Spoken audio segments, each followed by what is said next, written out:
Hello guys, quick video lang. Madalas na kino-comment sa sa video natin na hindi daw nila papaandarin muna yung sasakyan nila ida-drive hanggat hindi nawawala yung blue temperature indicator kagaya nito.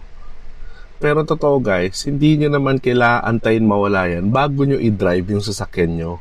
Yung blue temperature indicator na yan is ang ibig sabihin lang yan, malamig pa yung coolant ninyo, malamig pa yung engine niyo. Wala pa siya sa kanyang optimal operating temperature. Pero it doesn't mean na hindi nyo na siya pwedeng i-drive hanggat hindi siya nawawala. Pwede pa rin. Pero, ito yung pero dyan, huwag nyo siyang i-drive ng super aggressive, yung sudden acceleration, sobrang diin nyo agad sa accelerator pedal, wag. Drive gently lang hanggat hindi pa siya nawawala. Same thing lang din yan sa mga sasakyan na walang ganyan pero may temperature gauge. So hanggat wala sa gitna yung temperature gauge nyo, parang ganun lang din siya. Kaya nakailaw yun. So hanggat wala pa sa optimal temperature yung sasakyan ninyo, yung engine ninyo, yun, drive gently lang. Yun yung ibig sabihin yan. Pero hindi ibig sabihin na ihintayin nyo siyang mawala bago nyo i-drive yung sasakyan nyo. Sana nagbigay linaw to guys, tong video na to.